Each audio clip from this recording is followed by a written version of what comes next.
There is a quiet truth that lives inside every human heart, the truth that passion is not merely emotion, not just excitement, not just the fire that flickers when we do something we love. It is the raw current of life itself.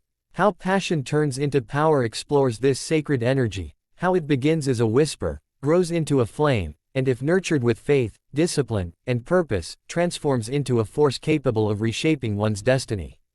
The book begins by reminding us that passion is the most honest language of the soul.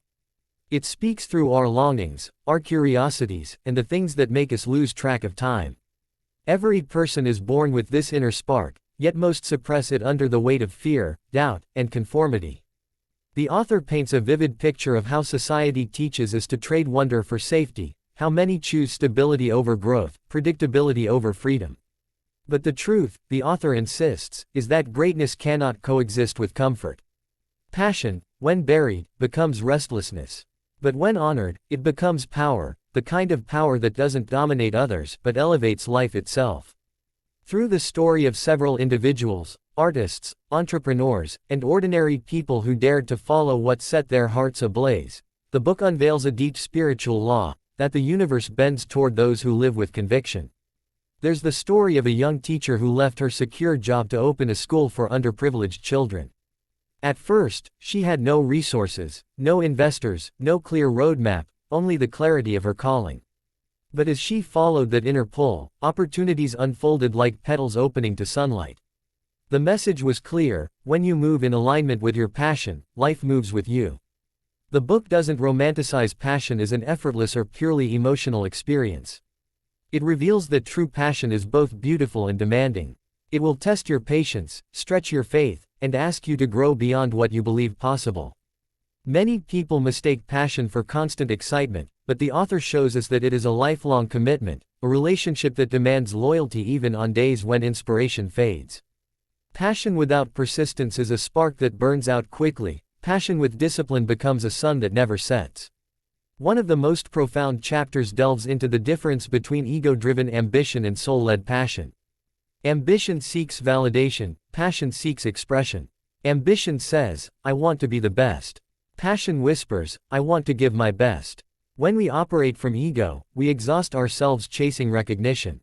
But when we act from passion, our work itself becomes the reward. The book beautifully reminds us that power is not dominance, it is alignment. It is the moment when what you love, what you believe in, and what you do all move in harmony.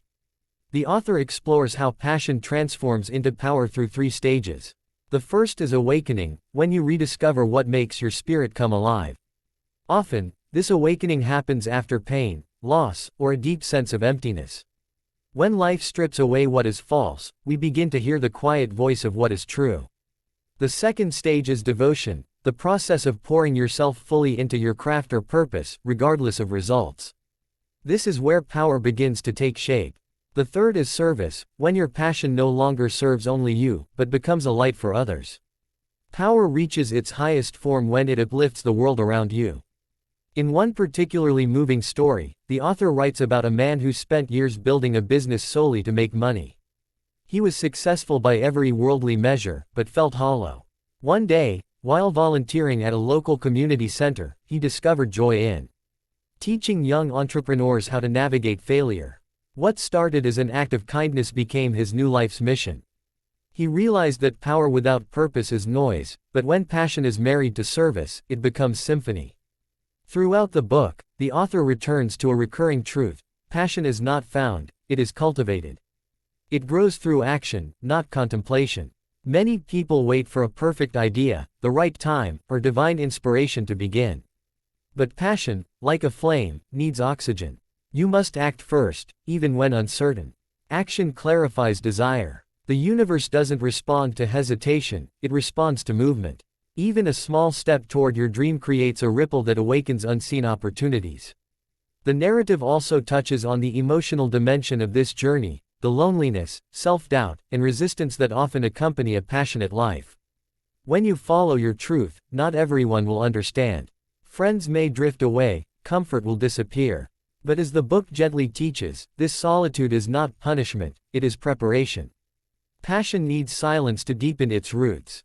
Power grows in the soil of solitude, where you learn to trust your own voice. As the story unfolds, the reader begins to see passion not as a fleeting emotion, but as a sacred contract, a promise between your soul and your destiny. Every obstacle you face along the path is not meant to block you, but to build you.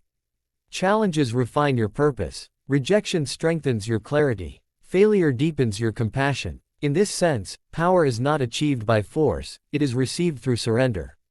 You do not conquer the world by dominating it, you transform it by offering your authentic self to it. The author shares powerful metaphors throughout, comparing passion to a river that carves its way through rock. It doesn't rush, yet nothing can stop it. It flows with quiet certainty, shaping landscapes over time. Likewise, when we follow our inner current, we may not see immediate results, but we are reshaping our destiny with every step.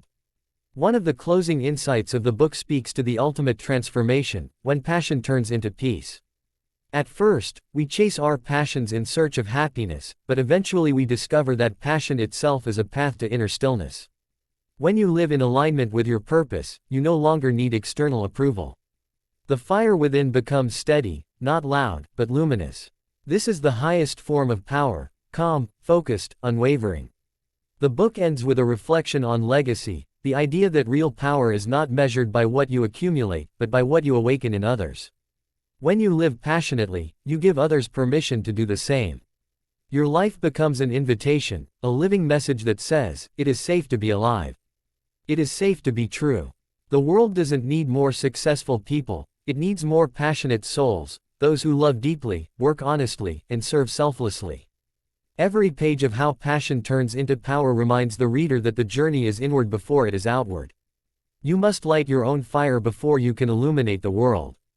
Passion gives meaning to your struggles, direction to your energy, and depth to your joy. When you trust it, it will lead you exactly where you are meant to be, not because the path will be easy, but because it will be real. So, if you ever feel lost or uncertain, remember, the question is not, what should I do? The real question is, what makes me come alive? For what sets your soul on fire is not random, it is your guidepost, your compass, your divine assignment. Follow it faithfully, and you will discover that power was never something to be taken, it was always something to be awakened.